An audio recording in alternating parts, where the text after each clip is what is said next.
Verse 85. Nothing whatever is born or ceases to exist by reason of causation.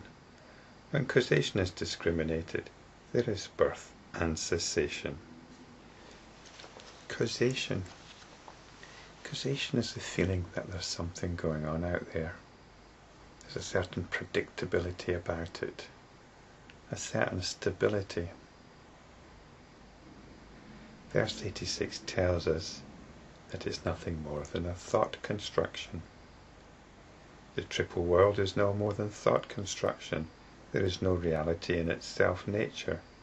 By means of this thought-constructed reality, logicians go on discriminating. Well, we're all logicians in this sense. We all go on discriminating. So let's look at this. What is actually going on?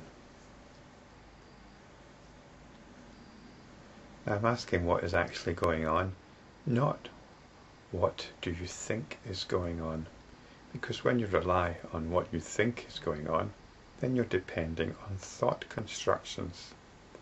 So we have to look at what really is going on. And what is going on are sensations,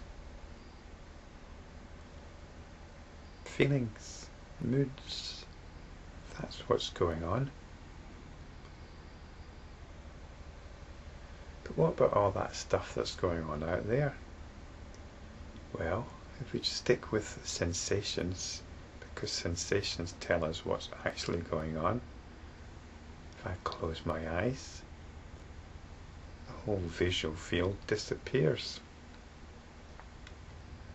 If I open my eyes, it appears again. Now, because of this sense of causation, this conviction, it seems quite absurd to say that when I close my eyes, the world disappears. And when I open my eyes, there it is again. But from an existential point of view, this is what happens. And this is what we have to examine. My eyes and I see the same thing. I infer that that's always been there. That it was still there when I closed my eyes. Now this is nothing more than a thought construction. What else could it be?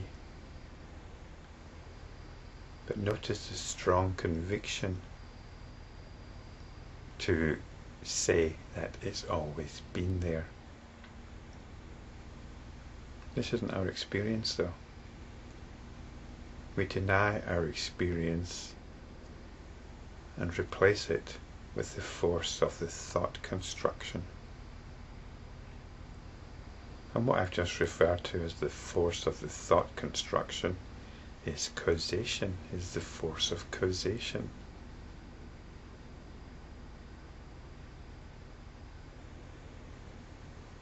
The force of predictability. We want to give it stability. We want to give this external thought construction stability. But this is nothing more than the belief in causation. We are discriminating causation, which gives rise to birth and cessation. The reality is that there's a coming and going all the time.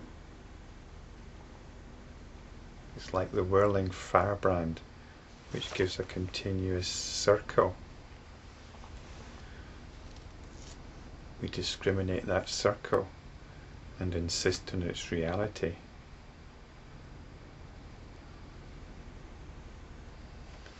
That circle, then we say, comes into being at some point and disappears at some point.